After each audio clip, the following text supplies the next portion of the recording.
Amis de partout, chers frères et sœurs, que la paix et la grâce de Dieu soient avec vous tous.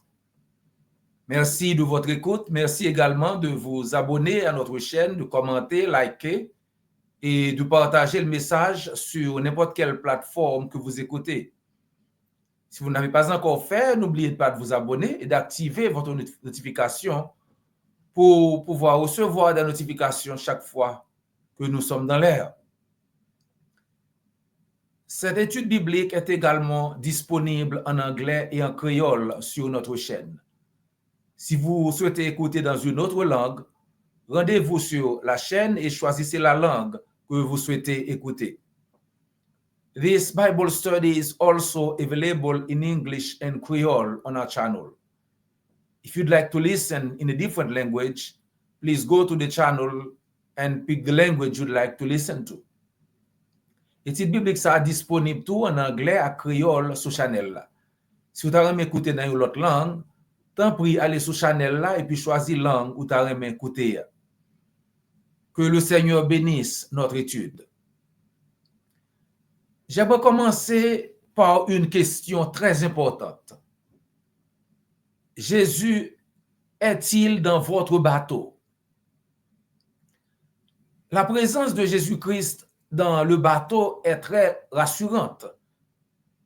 Si Jésus se trouve dans votre bateau, donc tempête ou pas, il n'y a aucune raison d'avoir peur. En tant que serviteurs et servantes de Dieu, nous ne devons jamais douter de l'amour de Dieu pour nous, ni de sa protection constante, que nous naviguions sur une mer calme ou agitée. Le peuple de Dieu peut avoir une foi absolue en notre Dieu. Nous devons toujours nous en souvenir, parce que les disciples de Jésus-Christ avaient besoin qu'on le leur rappelle. D'où la réprimande de Jésus dans Luc chapitre 8, verset 25. Où est votre foi? Luc 8, verset 22 à 25 nous rappelle combien l'homme peut parfois être faible et combien le Dieu que nous servons est puissant et aimant. Lisons Luc chapitre 8, verset 22 à 25. Un jour, Jésus monta dans un bateau avec ses disciples et leur dit, passons de l'autre côté du lac. Ils gagnèrent le large. Pendant la traversée, Jésus s'assoupit. Soudain, un vent violent se leva sur le lac. L'eau envahit le bateau. La situation devenait périlleuse. Les disciples s'approchèrent de Jésus et le réveillèrent en criant, « Maître, Maître, nous sommes perdus. Nous allons mourir. » Il se réveilla et parla sévèrement au vent et aux flots tumultueux. Ils s'apaisèrent et le calme se fit. Alors il dit à ses disciples, « Où est donc votre foi? » Quant à eux, ils étaient saisis de crainte et d'étonnement et ils se disaient les uns aux autres, « Qui est donc cet homme? Voyez, il commande même au vent et aux vagues et ils sont fait obéir. » Matthieu et Marc nous relatent également cet événement. Matthieu 8, verset 27 et Marc 4, verset 41 disent, les hommes furent étonnés et demandèrent quel genre d'homme est-il, même les vents et les vagues lui obéissent. Alors, pourquoi Matthieu, Marc et Luc nous ont-ils raconté cet événement? Quel était leur objectif? Leur intention apparaît clairement dans la manière dont ils concluent leur récit. Ils voulaient démontrer sur quelle base les apôtres ont considéré Jésus comme une personne surnaturelle. Les récits parallèles apportent des informations importantes à ce qui est décrit ici dans Luc. Parce que Matthieu, par exemple, a placé certaines des paroles de Jésus avant qu'il ne réprimande les vents et les vagues. Et ce qui indique que le Christ et les apôtres auraient pu dire bien plus, en plus des quelques mots que nous trouvons dans Luc. Matthieu 8, verset 25-26 disent que les disciples s'approchèrent et le réveillèrent en disant « Seigneur, sauve-nous, nous allons mourir. » Il leur dit « Pourquoi avez-vous si peur, gens de peu de foi ?» Alors il se leva, menaça les vents du lac et il y eut un grand calme. Marc, dans Marc 4, verset 36, indique clairement que plusieurs autres bateaux tentèrent la dernière traversée vers la rive est, apportant ainsi des témoignages supplémentaires de ce prodige et soulignant ainsi que le Seigneur sauva ici non seulement les apôtres, mais aussi de nombreuses autres personnes. Donc, ce miracle prouve la puissance de Jésus sur les forces naturelles. Où est votre foi? Bien sûr, une synthèse des 3 récits évangéliques révèle que Jésus prononça les paroles suivantes. Matthieu 8, 26, « Homme de peu de foi, pourquoi avez-vous si peur? » Marc 4, verset 40, « Pourquoi avez-vous si peur? Vous ne croyez pas encore? » Luc 8, verset 25, « Où est votre foi? » Certains se demandent, alors, lequel de ces auteurs a correctement cité les paroles de Jésus? Comme dit l'autre, de telles questions sont vraiment risibles. Bien sûr que Jésus a dit tout cela, soit environ une vingtaine de mots au total. Et même ceux-ci doivent être considérés comme un compte rendu très abrégé de ce que Christ a dit, de ce qui s'est passé. Matthieu, Marc et Luc ont saisi l'essentiel de ce qui a été dit et non une citation mot pour mot des paroles de Jésus. Cela nous montre que ceux qui ne veulent pas croire vraiment chercheront toujours des excuses. Maître, maître, nous périssons, disent les apôtres. Luc nous raconte que pendant la traversée, Jésus s'endormit dans la barque. Et une tempête s'abattit sur le lac et la barque se remplissait d'eau et ils étaient en danger. Les disciples allèrent le réveiller en disant « Maître, maître, nous périssons. » Regardez ici le processus. Il est très important d'en prendre note et d'en tirer des leçons, chers amis. D'abord, Jésus apaise la tempête.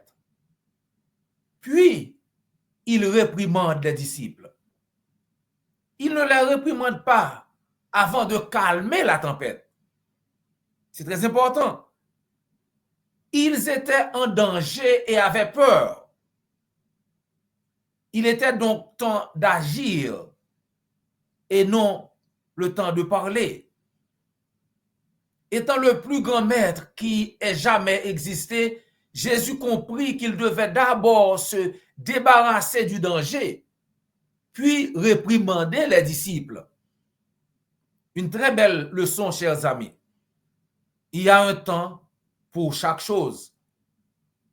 Mais pourquoi Jésus a-t-il réprimandé les apôtres pour leur manque de foi? Pourquoi?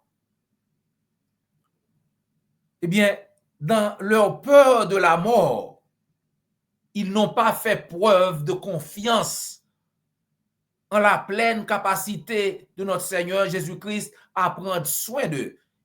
Ils n'ont pas fait preuve de confiance en Jésus-Christ. Il était impossible, chers amis, que ce navire avec le Rédempteur du monde à bord coule quoi qu'il arrive. Et les disciples du Seigneur aujourd'hui doivent tenir compte de cette même vérité. Si Christ est dans votre bateau, vous êtes en sécurité, chers amis. De même, il est impossible que l'Église de Jésus-Christ, dont il est lui-même le chef et le protecteur, soit un jour détruite, malgré toutes les forces du mal qui l'assaillent continuellement. Parce que Christ lui-même l'a dit, comme il l'a dit dans Matthieu 16, verset 18. Et moi, je te déclare, en parlant à Pierre, hein, tu es Pierre, et sur cette pierre, je bâtirai mon église, contre laquelle la mort elle-même ne pourra rien. Rien au monde, chers amis, ne pourra jamais détruire l'église de notre Seigneur Jésus-Christ. Comme le conseiller Kaufmann, que la Sainte Église s'assure que Christ, le véritable chef, soit à bord. Et si tel est le cas, quelles que soient les tempêtes qui peuvent s'abattre sur elle, l'Église, l'institution et tous ceux qui sont à bord sont assurés de leur sécurité. Bien-aimés, nous devons nous assurer que le Seigneur est à bord. L'Église, la congrégation doit demeurer dans la parole de notre Seigneur Jésus-Christ. Nous devons suivre l'exemple des Béréens et veiller à prêcher la vérité et seulement la vérité. Pour diverses raisons, nombreux sont ceux qui acceptent aujourd'hui des versions falsifiées de l'Évangile. Ce n'était pas le cas des nobles Béréens. Les chrétiens de Bérée n'acceptaient pas n'importe quel vent de doctrine, quelle que soit la respectabilité du prédicateur, de l'enseignant, pas même de l'apôtre Paul lui-même. Acte 17, verset 11. Les Béréens s'assuraient que ce qui était prêché, c'était vraiment la vérité en consultant la parole de Dieu eux-mêmes. Nous devons demeurer dans la doctrine de notre Seigneur Jésus-Christ, chers amis, quelles que soient les circonstances et quelles que soient les tempêtes. Dans 2 Jean, chapitre 1er, versets 9 à 11, la Bible nous dit de ne pas accueillir quiconque enseigne une doctrine contraire à celle de notre Seigneur Jésus-Christ. Individuellement, chacun de nous est sur un bateau en route vers sa destination finale. Nous sommes tous en route. Chacun de nous est sur un bateau vers sa destination finale. Et tout au long de notre voyage, diverses tempêtes sont à prévoir, chers amis. Donc, il serait sage de s'assurer que notre Sauveur bien-aimé, Jésus-Christ, lui le Tout-Puissant, soit à bord de notre bateau. Alors, bien-aimé, gardez Jésus dans votre bateau personnel. Restez fidèles jusqu'au bout, quelles que soient les tempêtes, quelles que soient les situations, afin que vous puissiez avoir la vie éternelle. Et si vous écoutez ce message, mais vous n'avez pas encore obéi à l'Évangile, alors sachez que vous aussi, vous avez besoin de Jésus dans votre barque pour être épargné des tempêtes et avoir la vie éternelle. Jésus veut vous protéger des tempêtes et vous accorder la vie éternelle si vous obéissez à sa volonté.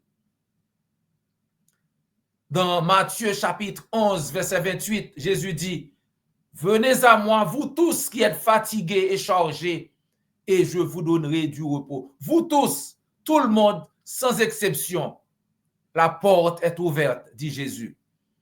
Et dans Marc 16, 16, il dit, « Celui qui croira et qui sera baptisé sera sauvé.